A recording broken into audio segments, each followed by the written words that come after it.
I am 26 years old. My sister Bella is 22. Our stepmother Brenda has been married to our father for 10 years. She never liked me. She always loved Bella. Bella is her biological daughter from her first marriage.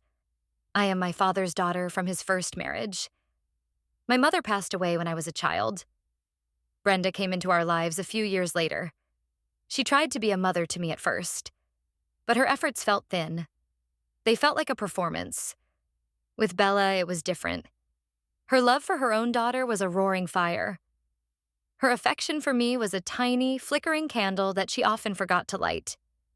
Christmas was always the worst time of year for this. Brenda used gifts to show her preference. One year, Bella got a new car. I got a savings bond that would mature in 20 years. Another year, Bella got a trip to Europe. I got a new set of towels for my bathroom. My father would watch these exchanges with a pained look on his face. He never said anything. He hated confrontation. He just wanted peace. I learned early on that my role in this family was to help keep that peace. That meant accepting the towels with a smile. It meant saying thank you for the savings bond. It meant not making waves. This Christmas felt different from the start. The tension in the house was thicker. My father had sold our childhood home a few months prior. It was the house my mother had decorated. It was filled with memories of her. He said it was too big for just the three of them now that I had mostly moved my life into an apartment for my job, even though I still kept a room there. He and Brenda bought a new, smaller house in a different neighborhood. It was Brenda's dream house, she called it. She decorated it from top to bottom. There was no trace of my mother in this new house. There was barely any trace of my father. It was Brenda's showroom. We were all gathered in the living room on Christmas morning. The tree was huge and covered in gold and white ornaments that Brenda had picked out. The gifts were piled high underneath. My father handed out the presents. I got a few nice things from him: a new coat, a gift card to my favorite bookstore. Then it was time for Brenda's gifts. She made a big show of it. She always did. She handed a small, elegantly wrapped box to Bella. Bella tore it open. Inside, nestled on a bed of velvet, was a single, shiny house key. Bella gasped. "What is this?" she asked, her eyes wide. Brenda beamed. "It's a key to this house, darling," she said. "Your home. You can come and go as you please. You will always have a place here." Bella started crying happy tears. She jumped up and hugged Brenda tightly. "Thank you, Mommy. This is the best gift ever," she sobbed. My father smiled, but it didn't reach his eyes. He looked over at me for a brief second. I kept my face perfectly still. I had learned to master this expression. It was a mask of pleasant neutrality. It revealed nothing. It asked for nothing. Then Brenda turned to me. She had a small envelope in her hand. It was plain white. My name was written on it in her neat, precise handwriting. She held it out to me. Her smile was gone. Her expression was flat, cold. "And this is for you, Chloe," she said. I took the envelope. It was very light. I opened it carefully. Inside was a generic Christmas card, the kind you buy in a pack of 20. On the inside, she had written a short message. It did not say "Merry Christmas." It did not say "Love, Brenda." It said, "Be grateful you have a roof over your head at all." I read the words twice. I felt a cold knot form in my stomach. The air in the room suddenly felt very thin. I looked up at her. She was watching me. Her eyes narrowed, waiting for a reaction. She wanted to see me break. She wanted to see me get angry or cry. She wanted a reason to call me ungrateful, to prove to my father that I was the difficult one. I folded the card and put it back in the envelope. I placed it gently on the small table next to my chair. I looked at Brenda, and I gave her the one thing she did not want. I gave her a small, polite smile. "Thank you, Brenda," I said. My voice was even. It did not shake. Her face tightened. This was not the response she had planned for. She had expected a fight. I had denied her the satisfaction. My father let out a breath he seemed to have been holding. He quickly stood up. "Well, who wants some coffee?" he asked, his voice overly cheerful. Bella was still admiring her key, oblivious to the drama that had just unfolded. She was talking about getting a special keychain for it. I excused myself. I said I needed to use the restroom. I walked down the hallway to my old room. It was now a guest room. It was painted a sterile beige. My old posters were gone. My books were gone. It was a room for a stranger. The card felt like a final eviction notice. A warning. Do not get comfortable. This is not your home. I sat on the edge of the bed and stared at the wall. The hurt was a familiar ache. But this time, something else was mixed in with it. It was a cold, hard anger. She had finally gone too far. She had not just insulted me. She had done it on Christmas morning in front of my father. She had tried to humiliate me. She had tried to reduce me to a beggar, grateful for scraps from her table. I made a decision in that sterile beige room. I would no longer keep the peace. I would no longer smile and accept the towels. This was not just about a mean-spirited card. It was about my place in my own family. It was about my father's house. A house my mother had helped build a life in. He sold that life. He replaced it with this one. I decided I was done being a ghost in my own family. I did not know how I would do it, but I knew the passive, quiet Chloe was gone. She had died in that living room, holding that cheap, cruel card. The rest of the day was a blur. I went through the motions. I ate Christmas dinner. I complimented Brenda on the food. I talked to Bella about her classes. I helped my father clean up the kitchen. Through it all, Brenda watched me. She was trying to figure me out. My politeness was a new kind of weapon. It confused her. It unnerved her. Good. I wanted her to feel off balance. I wanted her to wonder what I was thinking. For the first time, I had a secret she was not a part of. A few days after Christmas, the holiday cheer in the house had evaporated. It was just back to the usual quiet tension. I was planning to head back to my apartment, but a small snowstorm was predicted. My father asked me to stay an extra day or two, just to be safe. I agreed. I was not ready to leave yet anyway. I felt like I was waiting for something, though I did not know what. That afternoon, I brought the mail in. It was a small stack of envelopes, bills, junk mail, and a few late Christmas cards. At the bottom of the pile was a thick, official-looking envelope from the county tax assessor's office. It was addressed to my father, but underneath his name, there was another name. My name, Chloe Sterling. I stared at it. It had to be a mistake, a typo. Why would my name be on the property tax bill for this house? I almost put it on the counter for my father to open. But the words from Brenda's card echoed in my mind. Be grateful you have a roof over your head. Something made me stop. My hand trembled slightly as I carried the mail to the guest room. I closed the door. I sat on the bed and looked at the envelope. My heart was pounding. This felt important. I carefully tore open the seal. Inside was a multi-page document. It was the annual property tax statement for the new house. I scanned the boring columns of numbers and codes. Then I saw the section marked Owners of Record. There were 2 names listed, Robert Sterling and Chloe Sterling. Brenda's name was not there. I read it again, and again. I traced my own name with my finger. Chloe Sterling. It was real. It was not a mistake. I was listed as a co-owner of this house. The house Brenda called her dream house. The house she had just given her own daughter a key to, while telling me to be grateful I was allowed to breathe the air inside it. A strange feeling washed over me. It was not joy. It was not relief. It was a dizzying, powerful sense of confusion. Why was my name on this document? Why had my father done this? And more importantly, why had he never told me? He had watched Brenda humiliate me over my place in this very house. He had stood by and let her treat me like an unwanted guest. Yet, all along, I was an owner. The anger I had felt on Christmas morning returned, but now it was sharp and focused. It was not just directed at Brenda anymore. It was for my father, too. His silence was not just weakness. It was a betrayal. He had armed me with a shield and never told me I was holding it. He had let me stand in the line of fire, unprotected. I folded the tax statement and hid it in my suitcase underneath a pile of clothes. My mind was racing. Did Brenda know about this? Her behavior suggested she did not.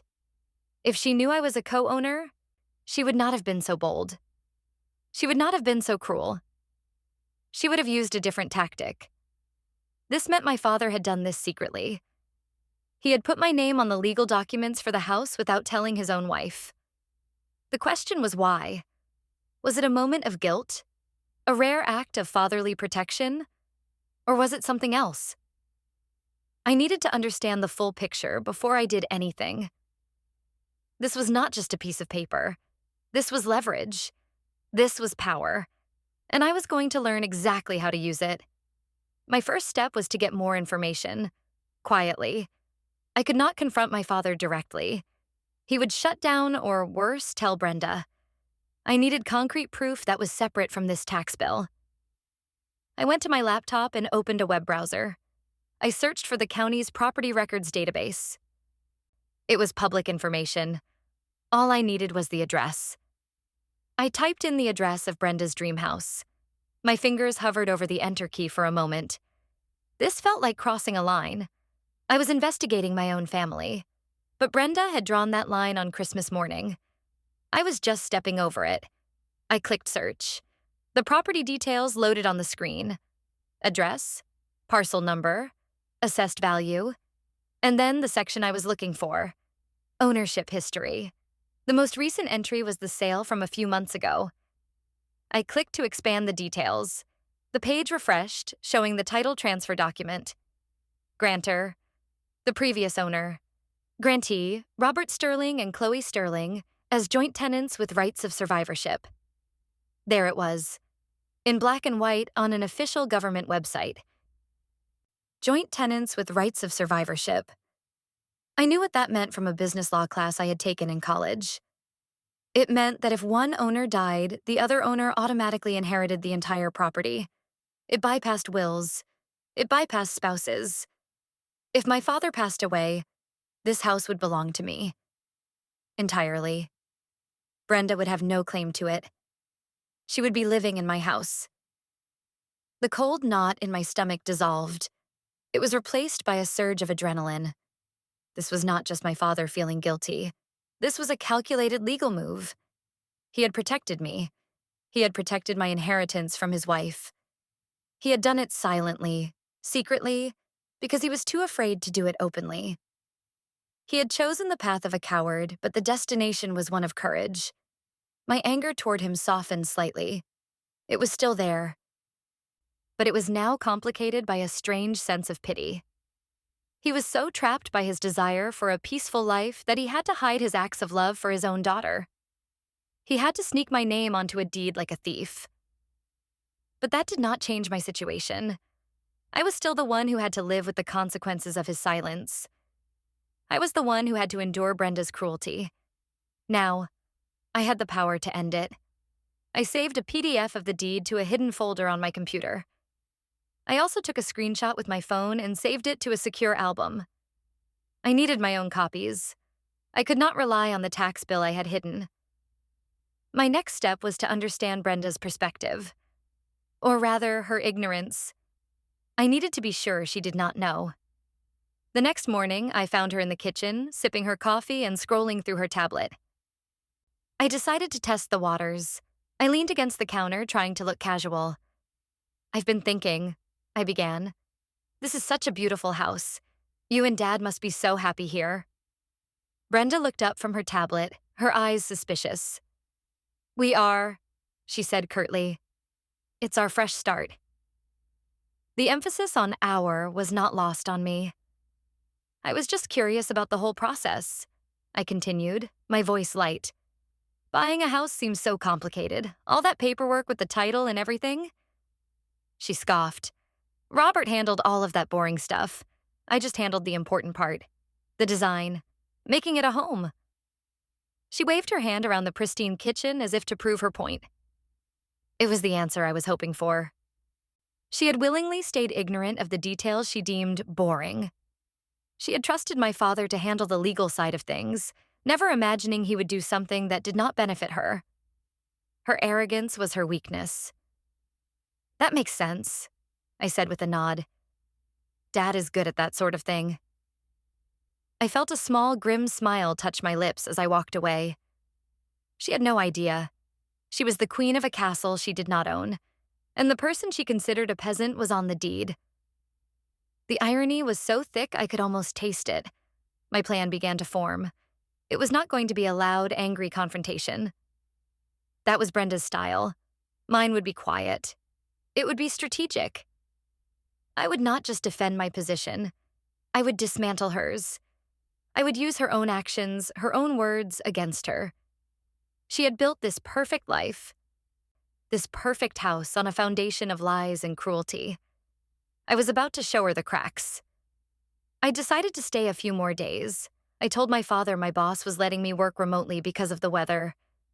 It was a lie, but a necessary one. I needed to be here. I needed to observe. I needed to gather more ammunition. Over the next 2 days, I watched Brenda like a hawk. I noted every backhanded compliment, every dismissive gesture. Every time she praised Bella for something minor while ignoring something significant, I did. I was building a case in my mind. She started to get more aggressive in her attempts to push me out. She would accidentally leave apartment rental listings open on the kitchen table. She would talk loudly on the phone with her friends about how wonderful it would be when it was just the 3 of them in the new house. Bella needs more space for her art projects, she said to my father at dinner one night, looking pointedly at me. The guest room has such wonderful natural light. It would make a perfect studio. The guest room. My room. My father shifted uncomfortably in his chair. Chloe is using that room right now, Brenda, he said softly. But she's not here most of the time, Brenda shot back. She has her own apartment. This is our home now, Robert. We need to prioritize the people who actually live here full-time. I put my fork down. My heart was pounding, but not with fear. It was with anticipation. This was the moment. I had to say something. I had to start pushing back. I looked at Brenda. My expression was calm. I do live here, I said. My voice was quiet, but it cut through the tension. My legal address is this house. All my important documents come here. This is my permanent residence. Brenda stared at me, her mouth slightly open. She was not used to me correcting her. That's just a technicality, she snapped. You have an apartment in the city. I rent an apartment for my job, I clarified, keeping my tone even. Many people do. It does not change the fact that this is my home. She turned to my father, expecting him to back her up. Robert, are you hearing this? Tell her. My father looked from her face to mine. I saw the familiar panic in his eyes. He was caught. He opened his mouth, then closed it again. He looked down at his plate. Chloe has a point, Brenda, he mumbled. Legally, this is her home, too. It was a small victory, but it felt monumental. He had not defended me, not really, but he had not sided with her. He had stated a fact he knew was backed by a legal document he had signed. Brenda's face turned a shade of red I had never seen before. She was furious. She stood up abruptly, her chair scraping against the floor. I can't do this, she said, her voice shaking with rage. She threw her napkin on the table and stormed out of the room. My father sighed and rubbed his temples. Chloe, he began. I didn't start it, Dad, I said, my voice firm. I just finished it. He looked at me, and for the first time, I did not see pity in his eyes. I saw a flicker of something else. Respect. He knew I was right. And he knew that I knew something. The game had changed. And he was finally starting to realize it. The atmosphere in the house grew toxic over the next day. Brenda refused to speak to me. She would walk out of a room if I entered. She communicated with me only through my father. "Robert, tell Chloe the dishwasher needs to be emptied," she would say while I was standing right next to him. It was childish. It was also a sign of her desperation. She was losing control and she did not know why. My quiet confidence was a mystery to her, and it was driving her mad. She thought my father's weak defense of me at the dinner table was a one-time event. She decided she needed to reestablish her dominance. She chose her moment carefully. My Aunt Carol, my father's sister, came over for a visit. Aunt Carol had always been kind to me. She remembered my mother well and often told me stories about her. Brenda saw her as a threat, a link to a past she wanted to erase. We were all sitting in the living room. Brenda was serving tea. She was putting on her perfect hostess act for Carol. "It's just so wonderful to have this new house," Brenda said, handing a cup to Carol. "A real family home. For me, Robert, and Bella." She deliberately left me out. Aunt Carol, bless her heart, did not miss a beat. "And for Chloe, of course," she added with a warm smile in my direction. "It's so important for her to have a stable home base." Brenda's smile twitched. "Well, Chloe has her own life in the city," she said, her voice dripping with false sweetness. "We're actually encouraging her to find a more permanent situation there. It's time for her to stand on her own 2 feet." She was trying to paint me as a freeloader in front of my aunt. The old me would have shrunk under the weight of that accusation. The new me saw it as an opportunity. I took a slow sip of my tea. "That's very thoughtful of you, Brenda," I said. "But I'm quite comfortable with my current arrangement." Brenda's eyes narrowed. "But it's not practical, is it? For you to be paying rent on an apartment and expecting us to keep a room for you here indefinitely." "Who said anything about expecting?" I asked gently. "I'm not a guest here, Brenda. This is my home." "This is my home," she snapped, her mask of civility finally cracking. The volume of her voice made Aunt Carol jump. My father put his hand on Brenda's arm. "Brenda, please, not now." She shook him off. "No, Robert. I'm tired of this. I'm tired of her attitude. This house was supposed to be a fresh start for us, for our family." She pointed a shaking finger at me. "She does not belong here. She is holding us back." I placed my teacup on the saucer with a soft click. The room was silent. Aunt Carol looked horrified. My father looked like he wanted the floor to swallow him whole. This is it, I thought. This is the moment to hint at the truth. I looked directly at Brenda. My voice was low and steady. "You keep saying your home, Brenda, but a home is more than just decor. It's about legal ties. It's about who has a right to be there." She stared at me, confused. "What are you talking about? I'm Robert's wife. Of course I have a right to be here." "Marriage grants certain rights," I acknowledged calmly, "but ownership grants others. And they are not always the same thing. You should know that." A flicker of uncertainty crossed her face. She did not understand the specifics, but she understood the tone. It was a warning. She looked at my father, searching for an explanation. "Robert, what is she talking about?" My father wouldn't meet her gaze. He just stared into his teacup. "Chloe, let's not do this now," he pleaded with me. "I agree," I said, turning my gaze back to Brenda. "This is not the time or the place, but perhaps you should have a conversation with Dad about the boring paperwork you didn't want to be bothered with when you bought the house. You might find it very interesting." I stood up. "Aunt Carol, it was so lovely to see you. I'm going to go for a walk." I left the room, leaving a bomb of confusion and suspicion detonating behind me. I could feel Brenda's eyes on my back. She knew I had just won that round. She just had no idea how I had done it. From the living room, I heard her hiss at my father. What did she mean? "Robert, what did you do?" I did not stick around to hear his answer. The walk was exactly what I needed. The cold air cleared my head.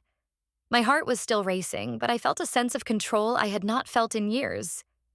I was no longer reacting to Brenda's attacks. I was setting the terms of the engagement. I had laid a trap, and she had walked right into it. Now she would be paranoid. She would be digging for information. She would be hounding my father.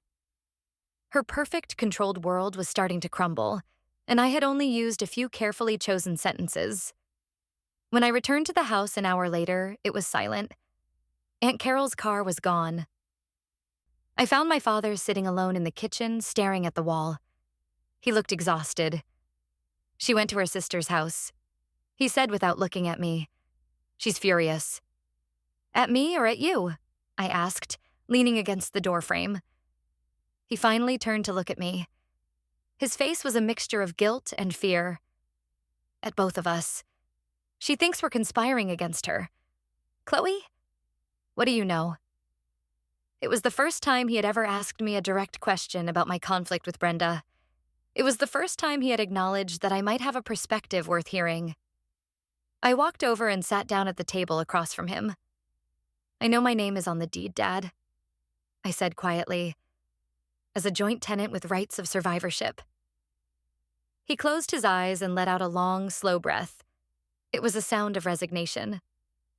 "The secret was out." "I see," he said.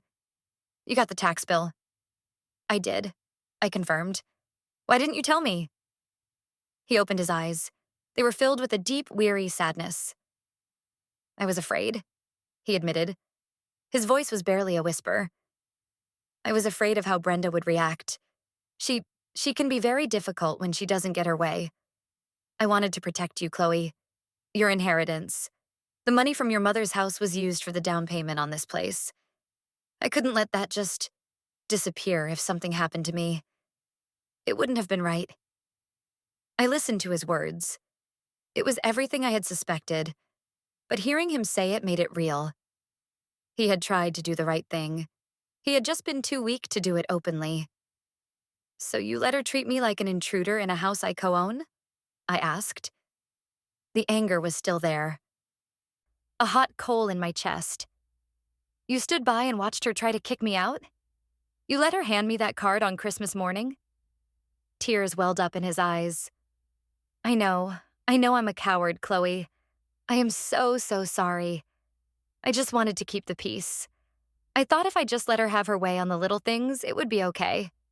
I never thought she would go that far." "The little things became big things, Dad," I said.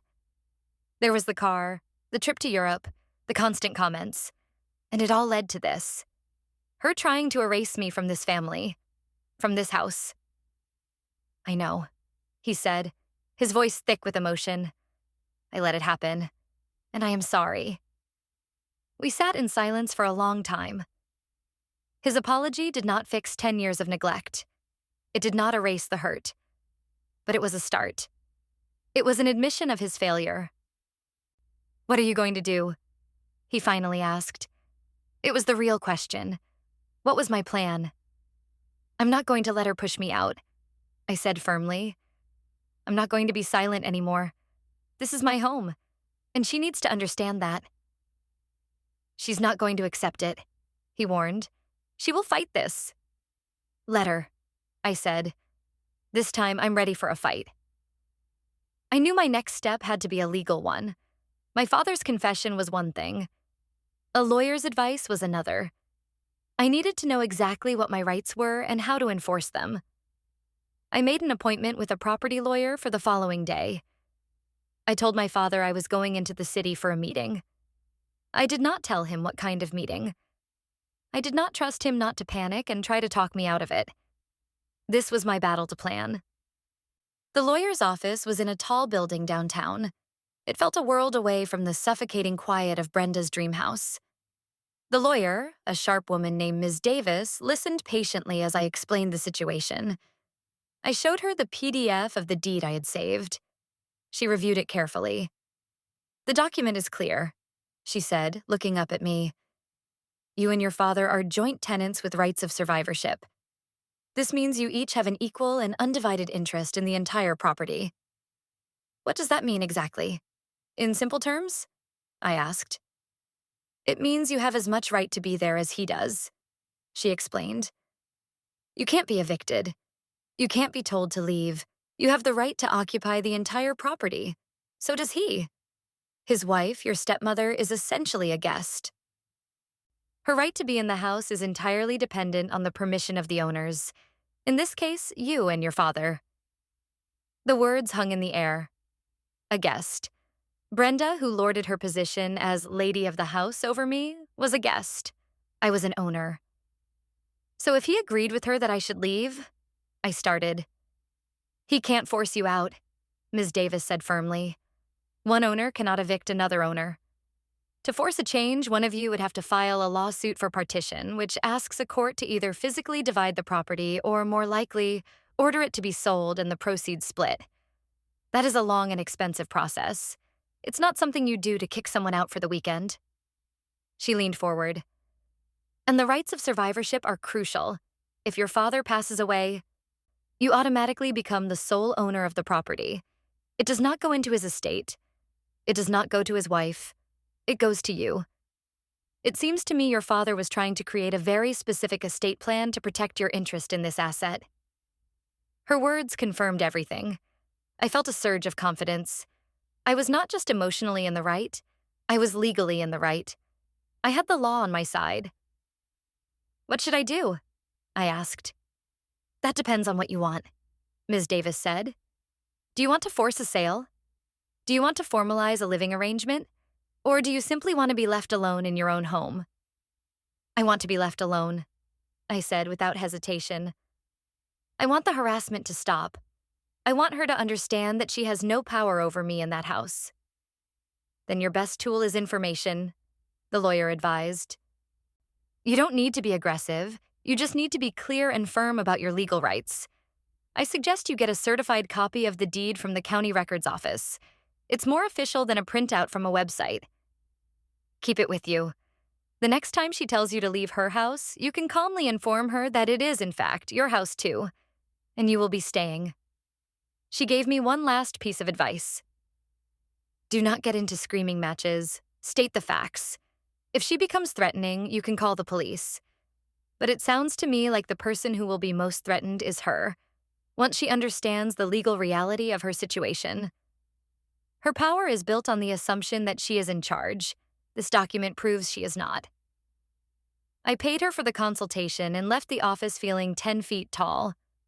I had a shield. And now I had a sword.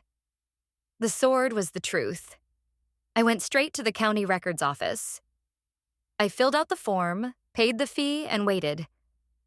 20 minutes later, a clerk handed me a crisp official document with a raised seal. It was the certified copy of the deed. I held it in my hands. It felt heavy, solid. It felt like justice. When I got back to the house, Brenda's car was in the driveway. She was back. The quiet before the storm was over. I walked inside. She and my father were in the living room. They were not talking. They were sitting on opposite ends of the sofa, a chasm of angry silence between them. Brenda's eyes snapped to me the moment I walked in. They were cold and full of hate. Where have you been? She demanded. I had a meeting, I said simply, walking past them and heading for the stairs. Don't you walk away from me, she said, her voice rising. Your father told me. He told me what he did. I stopped on the bottom step and turned to face her. Good, I said. Then you know. I know that he made a stupid, sentimental mistake. She spat. And it's going to be corrected. We've already spoken to a lawyer. Your name is coming off that deed. I felt a flash of panic. Could she do that? I thought of Ms. Davis's words. One owner cannot force another owner out. That must apply to the deed itself, too. I kept my voice level. Is that what your lawyer told you? Or is that what you want to believe? My father winced. He knew she was lying. He had not spoken to any lawyer. She was bluffing. You have no right to this house, she shrieked, her voice echoing in the large room. This is my life with your father. You are a relic from his past. You don't belong in our future. I am his daughter, I said, my voice dangerously quiet. and I am a legal owner of this property. Whether you like it or not, Brenda, this is my home. We will see about that, she screamed. She was completely losing control. This was the tantrum she had been building up to for days. I want you out of my house. Now, pack your things and get out. My father stood up.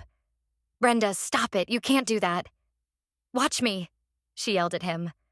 Are you on her side or mine, Robert? It's time to choose. He looked at me, his face pale and pleading. He was terrified. He was about to fold. I could see it in his eyes.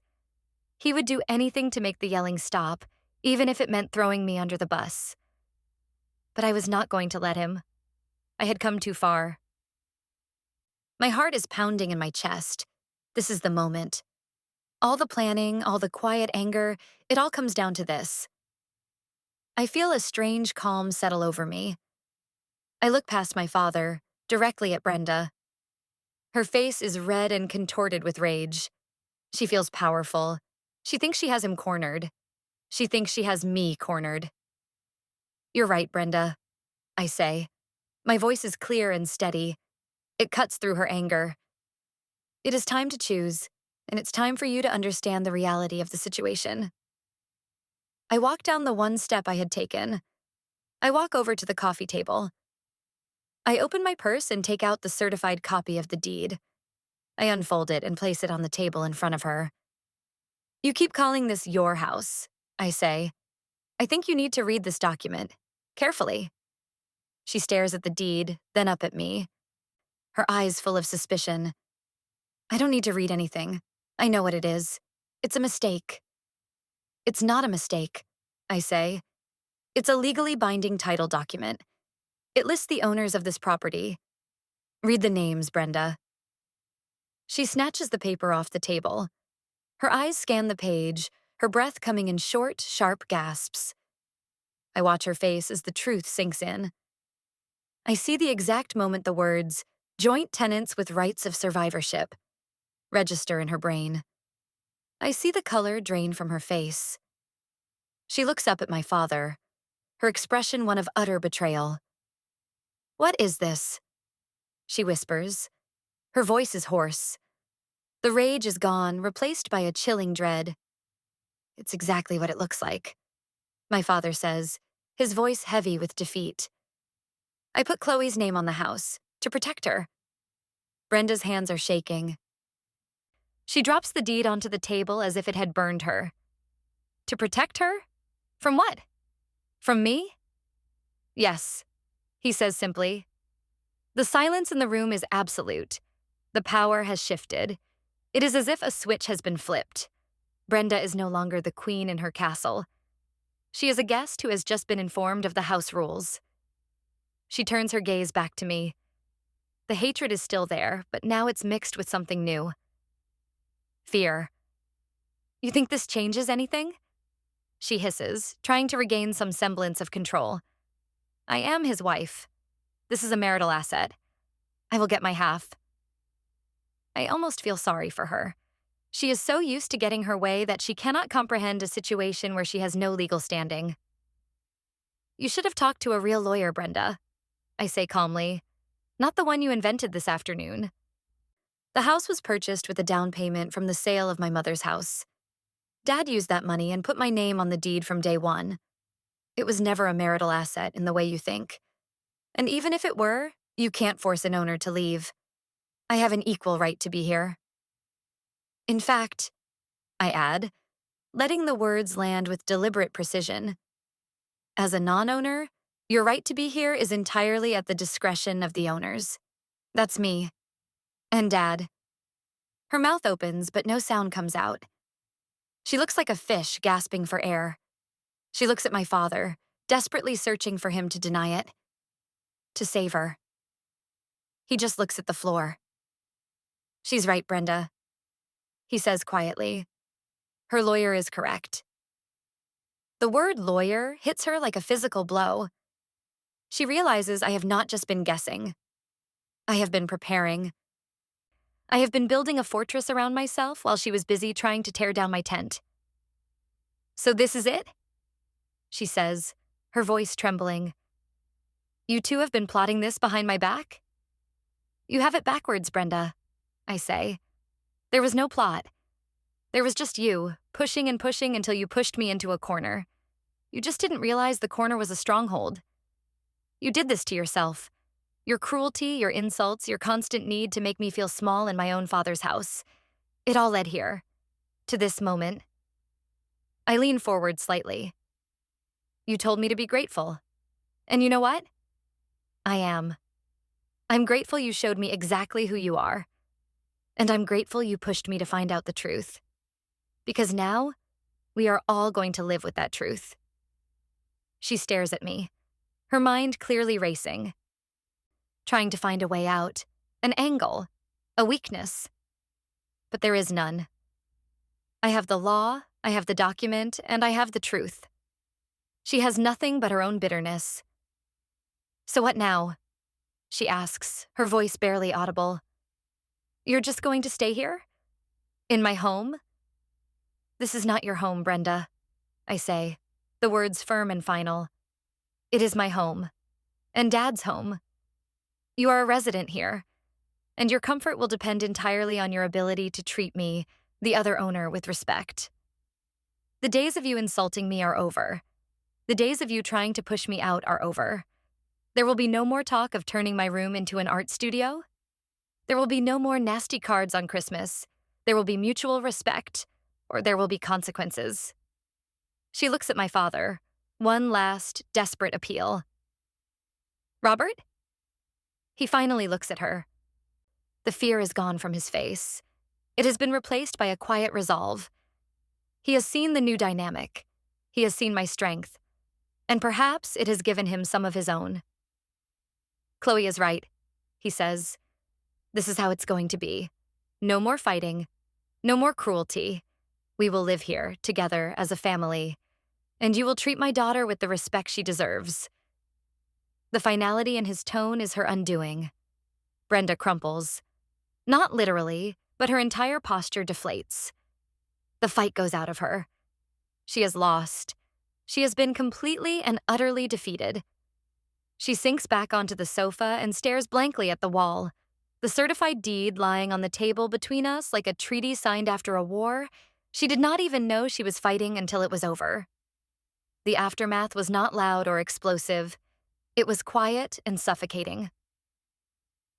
Brenda did not speak for 2 days. She stayed in her bedroom, the one she had so meticulously designed. I wondered if the custom silk curtains and the expensive furniture felt different to her now, knowing she was just a guest. My father and I moved around the house in a state of truce. He was apologetic, but I was not ready to absolve him. His apology was years too late. On the 3rd day, Bella came home from a weekend trip with her friends. She walked into the house bubbly and cheerful and was met with a wall of silence. "What's wrong?" she asked, looking between my father and me. "Where's Mom?" "She's in her room," my father said. Bella went to her mother's room. A few minutes later, I heard raised voices. Bella's, confused and upset. Brenda's, low and bitter. Then Bella came out. She looked pale. She came into the kitchen where I was making a sandwich. "Mom told me what happened," she said. She wouldn't look at me. She was looking at the key to the house, which was on a new, glittery keychain she had bought. It was sitting on the counter. "What did she tell you?" I asked. "She said you and Dad conspired to steal the house from her," Bella said, her voice small. "She said you found some legal loophole to try and kick her out." I sighed. Of course that was the story Brenda had spun. She had painted herself as the victim. "That's not what happened, Bella," I said calmly. I explained the truth. I told her about the deed, about how Dad had put my name on it from the beginning. I told her about the Christmas card, about the years of insults, about the constant attempts to push me out. I did not raise my voice. I just stated the facts. Bella listened, her expression shifting from suspicion to confusion to dawning horror. She had lived in the same house, but she had experienced a completely different reality. She had been the center of Brenda's world, so she had never noticed the shadows where I was forced to live. The key, she said, looking at the shiny object on the counter. She gave it to me to make a point, didn't she? To hurt you. Yes, I said. She picked up the key. She held it in her hand for a moment. Then she walked over to me and held it out. This feels wrong now, she said. Maybe you should have it. I looked at the key, then at my sister. For the first time, I felt a pang of sympathy for her. She was caught in the middle of a war she had not even known was being fought. I gently pushed her hand back. No, Bella, I said. That's your key. You have a right to be here too. This is your home. The point was never to kick anyone out. The point was to not be kicked out myself. She pulled her hand back, a tear rolling down her cheek. I'm sorry, Chloe, she whispered. I never saw it. I'm so sorry. It's not your fault, I said. And I meant it. Brenda had built a wall between us, and Bella had simply lived on the sunny side of it. That conversation with Bella was a turning point. She started seeing things clearly. She started noticing Brenda's passive-aggressive comments. She started defending me in small ways. Mom, that's not a nice thing to say, she would murmur when Brenda made a snide remark. It did not stop Brenda, but it showed her that she had lost her most important ally. Life in the house settled into a new, strange normal. Brenda was civil to me. It was a cold, brittle civility, but it was better than open hostility. She treated me like a business associate she was forced to tolerate. She spoke to me about household matters, groceries, bills, repairs. She never spoke to me about anything personal ever again. She had lost her power to hurt me, so she withdrew her presence. My father, on the other hand, tried to make up for lost time. He started talking to me more, asking about my work, my friends. He invited me to go to a baseball game, just the two of us, something we had not done since I was a teenager. It was awkward at first. There were years of silence and neglect sitting between us. But we started to build a new bridge. It was fragile, but it was there. One evening, about a month after the confrontation, I was in the living room reading. Brenda was out with her friends. My father came and sat in the armchair across from me. I'm proud of you, Chloe, he said quietly. I looked up from my book, surprised. For what? For standing up for yourself, he said, for being stronger than I was. I spent 10 years trying to buy peace. All I did was make you pay the price for it. You didn't just claim your place in this house. You gave me my courage back. I did not know what to say. It was the most honest thing he had ever said to me. Thanks, Dad. I finally managed to say. He nodded and we sat in comfortable silence. The house was quiet. It was peaceful. But it was a real peace this time. Not the fake, fragile peace my father had tried to maintain for so long. It was a peace born from truth. A peace I had fought for. A few weeks later, I overheard Brenda on the phone with her sister. Her voice was low and bitter. I'm a prisoner in my own home, she complained. I have to walk on eggshells around her. She has all the power. After everything I did to make this house perfect, she's the one who controls it. I walked into the kitchen to get a glass of water. Brenda saw me and her face went pale. She quickly ended the call. I did not say anything. I just filled my glass and looked at her. I let my gaze linger for a moment, just long enough for her to understand that I had heard, that I knew she was still playing the victim to anyone who would listen. But her words no longer had any power over me. She could complain all she wanted. The facts did not change. The deed did not change. She thought she was a prisoner. But the truth was, she had just lost the keys to my cage, and she could not stand the sight of me being free. I took a sip of water, then turned and walked out of the room, leaving her alone in her beautiful, perfect kitchen. A room in a house she would never truly own. The months that followed were a study in the slow, grinding erosion of Brenda's social standing within our small family ecosystem. She had always thrived on being the matriarch, the one who organized holidays, planned family dinners, and dictated the social calendar. Her power was derived from her control over the family's gathering space, her home.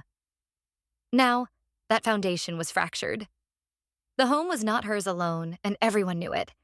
The first major test came with Easter. Traditionally, Brenda would host a large, elaborate brunch for both sides of the family. She would spend weeks planning the menu, the decorations, the seating chart. It was her annual performance of domestic perfection. This year, April approached and there was no mention of the brunch. The house remained quiet. One evening, my father brought it up tentatively. "Brenda, your sister asked what time she should come over for Easter brunch," he said. Brenda was sitting on the sofa, staring at the television without really seeing it. "I'm not doing it this year," she said flatly. "Not doing it?" my father asked, surprised. "But we always host Easter." "I don't have the energy," she said. "If someone else wants to do it, they are welcome to it. I'm tired of being the only one who makes an effort." Her words were aimed at my father, but the bitterness was meant for me. She was abdicating her role. It was a passive-aggressive protest. If she could not have total control, she would have none at all. "Okay," my father said, letting it drop. A few days later, Aunt Carol called me. "Chloe, honey, your father said Brenda isn't hosting Easter this year. Is everything all right?" she asked, her voice full of concern. "Everything is fine, Aunt Carol," I said. "Brenda just decided to take a year off." "Well, that's a shame," she said. "I was so looking forward to seeing everyone. Why don't we have it at my house? It will be more casual, just a potluck. But at least we'll all be together." "That sounds wonderful," I said, genuinely pleased. Aunt Carol's Easter potluck was a revelation. It was relaxed and chaotic. People gathered in the kitchen, laughing and sharing food. There was no rigid seating chart. No one was performing. It was just family. Brenda and my father attended. Brenda brought a store-bought dessert, a far cry from her usual multi-layered homemade creations. She sat in a corner, speaking only when spoken to. She looked small and out of place. She had given up her throne, and she was discovering that the family could, in fact, function without her as its queen. People were polite to her, but the center of gravity had shifted. They gathered around Aunt Carol. They asked me about my job. They included Bella in their conversations. Brenda was just another guest. I watched her from across the room. She was trying to look bored and superior, as if this casual affair was beneath her. But I saw the flicker of pain in her eyes. She had built her identity around being the hostess, the one in charge. By refusing to host, she had intended to punish us. Instead, she had only managed to marginalize herself. The next front in our Cold War was the house itself. Brenda had always treated it like her personal dollhouse. Every pillow, every picture frame was placed with precision. She had a strict no-clutter policy. Now that I was spending more weekends at the house, I started to leave small traces of myself behind. I left a book I was reading on the living room end table. I bought a small, colorful plant for the kitchen windowsill. I put a framed photo of my mother and me on the bookshelf in the hallway. Each one of these small acts was a declaration. This is my home too. Brenda never moved them. She would stare at them with a look of pure loathing. The photo of my mother in particular seemed to torment her. It was a happy picture, taken at a park a year before she died. I was on her lap, and we were both laughing. It was a ghost from a past Brenda had tried so hard to bury, now sitting in plain sight in the hallway of her dream house. One Saturday, I came downstairs to find her dusting the bookshelf. She was holding the photo frame, her back to me. She did not know I was there. I saw her thumb brush over my mother's face on the glass. For a fleeting second, her expression was not angry. It was something else. Something that looked like sorrow, or maybe envy. Then she seemed to catch herself. Her face hardened. She placed the photo back on the shelf with a sharp, deliberate click and walked away. I realized then that her cruelty was not just about power.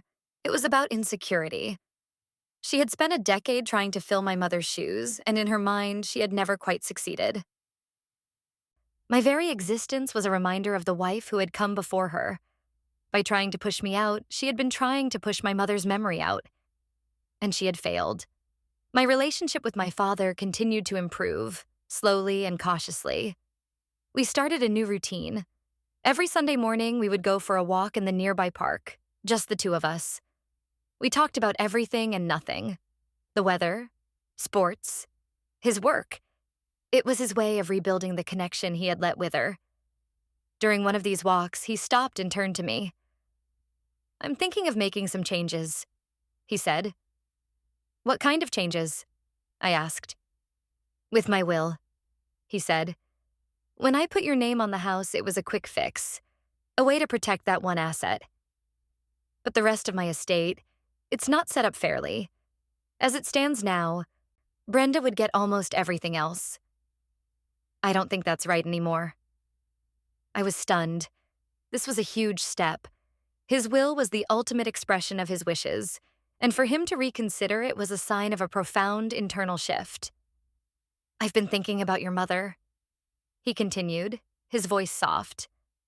"About the life we built, the assets we accumulated together. After she was gone, it all just became my money. And then it became our money with Brenda. That wasn't fair to you, or to your mother's memory." He told me he was meeting with an estate planner. He was going to set up a trust for me, ensuring that the portion of his wealth that had come from his life with my mother would pass directly to me. Brenda would still be well taken care of, he assured me, but it would no longer be the lion's share. It would be an equitable split. "I'm telling you this because I don't want any more secrets, Chloe," he said. "I want you to know what I'm doing. And why." I felt a lump form in my throat. This was more than an apology. This was restitution. This was him actively trying to right the wrongs of the past decade. "Thank you, Dad," I said. "That means a lot." As predicted, when Brenda found out about the changes to the will, she was apoplectic. There was a night of shouting behind their closed bedroom door. I could not make out the words, but the fury in her tone was unmistakable. The next morning, she had dark circles under her eyes and a new, deeper layer of resentment etched onto her face. She tried a new tactic with me: financial guilt. "I hope you're happy," she said to me one morning in the kitchen. She was the only one there besides me. "Your father is changing his entire financial plan because of you. The money he needs for our retirement. For our future." I did not take the bait. I simply looked at her and said, "The money he is putting in trust for me is the money he and my mother earned together. It was never your money to begin with, Brenda." "He and I are married," she retorted. "What's his is mine." "That's not how the law works," I said calmly, echoing the words of my lawyer. "And it's not how fairness works either. You are being well provided for. You are not a victim here." She stared at me, her mouth a thin, hard line. She knew she had no legal ground to stand on. All she had was moral outrage, and even that was built on a selfish foundation. She turned and walked away without another word. She had tried to fire a warning shot, but the bullet had just bounced off my armor of facts. The final, most satisfying piece of the puzzle fell into place in the summer. Bella graduated from college. She had decided to move to a different city for a graduate program. Brenda was heartbroken but also proud. She decided to throw a huge graduation party for Bella in the backyard. It was a return to form for her, a chance to be the perfect hostess again. She spent weeks planning it. Caterers were hired, a tent was rented, invitations were sent out. She was meticulous. She was also pointedly leaving me out of the planning. It was her party for her daughter. The day of the party arrived. The backyard looked beautiful. Guests started to arrive. Brenda was in her element, greeting people, directing caterers, holding court. I helped out where I could, carrying trays, offering drinks, making sure guests were comfortable. I was acting like a gracious co-host, a role that visibly irritated Brenda. About an hour into the party, a man I did not recognize came up to me. He was one of my father's old friends from work. "Chloe, it's so good to see you," he said. "Your dad talks about you all the time. He's so proud of how you've handled everything." He lowered his voice slightly. He told me about the house deed. Smart move on his part. Brenda's a lovely woman, but, well, it was a smart move. I smiled. Thank you, Mr. Henderson. It's good to see you too. Later, I saw Mr. Henderson talking to a small group of people, including Brenda. I was too far away to hear the whole conversation, but I heard a few key phrases. Mr. Henderson's booming voice carried. Robert was so smart to put Chloe on the deed from the start, protecting his daughter's inheritance, a real stand-up thing to do. I watched Brenda's face. She was trying to smile, to nod along, as if this was old news that she was completely on board with. But her smile was a pained grimace. Her guests were praising my father for the very act she considered a deep betrayal. They were praising him for protecting his assets from her, and she had to stand there and take it. She had to pretend to agree that it was a wonderful, fatherly thing to do. It was the ultimate humiliation. Not a loud, public fight, but a quiet social confirmation that her narrative, the one where she was the wronged wife, had no traction. The world saw a father protecting his daughter. And they saw her as the reason that protection was necessary. She excused herself from the group, her face a mask of forced composure. She went inside the house. She did not come back out for the rest of the party. My father and I took over as hosts. It was seamless. Later that evening, after the last guest had left, my father and I were cleaning up. Bella was in her room, packing. Brenda was nowhere to be seen. That was a nice party, my father said. It was, I agreed. Bella deserved it. He looked at me. Brenda is having a hard time. I know, I said. I did not say anything else. It was not my job to manage her feelings. She feels like she's lost everything, he added. I stopped what I was doing and looked at him. She hasn't lost anything she was ever entitled to, Dad, I said. She's only lost the power she took from other people. There's a difference. He nodded slowly. You're right, he said. You are absolutely right. The next day, Bella left for her new city. The house felt big and empty. It was just the three of us now. The dynamic had permanently shifted. It was no longer my father and Brenda against me. It was a household of three individuals, each with their own space, their own rights. Brenda never recovered her former position. She remained a resident in the house, a cohabitant. But she was no longer the ruler. She had been demoted. She had tried to push me out, and in the end, she had only succeeded in building a cage for herself. A beautiful, well-decorated cage, but a cage nonetheless. I still kept my apartment in the city, but I spent more and more time at the house. It was my home. I had fought for it. I had claimed it. I would come and go as I pleased. I would leave my books where I wanted. I would hang my pictures on the walls. Sometimes I would see Brenda looking at me with that familiar, cold resentment. But it didn't bother me anymore. It was just the quiet, impotent anger of a deposed queen. She had wanted me to be grateful. On that terrible Christmas morning, she had handed me an insult and demanded gratitude. And in the end, I was grateful. I was grateful that she had underestimated me. I was grateful that she had pushed me too far. I was grateful that she had forced me to find my own power. Her cruelty had been a gift she never intended to give, and I was using it every single day.